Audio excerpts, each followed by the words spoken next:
Many of us for years thought he had a flawless game. Now he's got the flawless record to go with it. Roger Federer, the new French Open champion, is with us now. Roger, thanks for joining us on CNN. Many congratulations. You must feel on top of the world. Absolutely. It's been a fantastic day for me. Fantastic 2 weeks, really.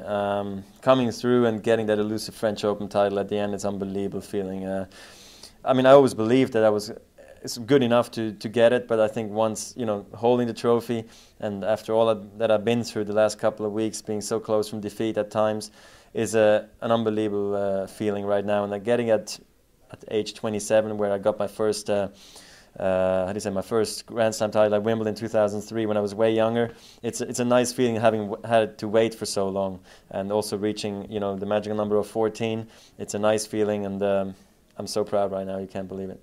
We love watching you play because you're so graceful and stylish, but how much do the records matter to you? They mean a lot to me, especially the last few years when I realized I was actually part of the greatest players of all time, even though we probably will never really quite know that because of the history of tennis. But I always, excuse me, I lost it. Too many questions, too many answers. But it's been a long day, hasn't it? Yeah, it has been very long. Are you in tennis for the records, or are you in it just to enjoy the records? Yes, I'm sorry.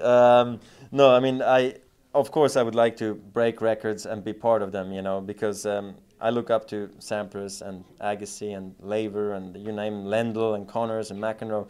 It's so nice to be, together with those great champions, on sort of on a similar stage where we can. We're only a handful of people who can really talk about how it is to be up there, and I'm part of it. I'm very proud of it, but I still feel like I have much more left in me. I'm only 27 years old, and I'd like to play for many more years to come. So I hope I can reach more titles and hopefully Paris again.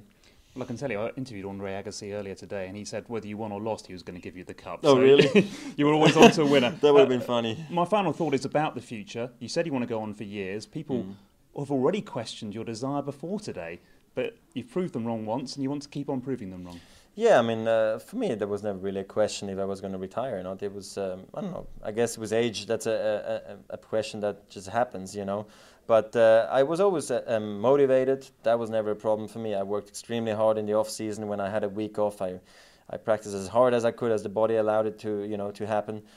So for me, those were never questions I really asked myself. Problem for me was maybe I was lacking a little bit of confidence, and that losing semi-finals and finals all of a sudden for people wasn't good enough anymore. And to go through press conferences in a negative tone was hard for me, because after going through the press through basically 5 years of you're so great, everybody giving you compliments, to all of a sudden having to praise other players over and over again, which is not a problem for me because I'm the first to say something positive about other player, but to say too many good things about other players and too many bad things about yourself starts to make you think sometimes, and I think this victory comes at the right time because I've proved maybe many people wrong, I don't know, but I knew that I was doing the right things and it proved it today, and I'm looking forward to Wimbledon right now.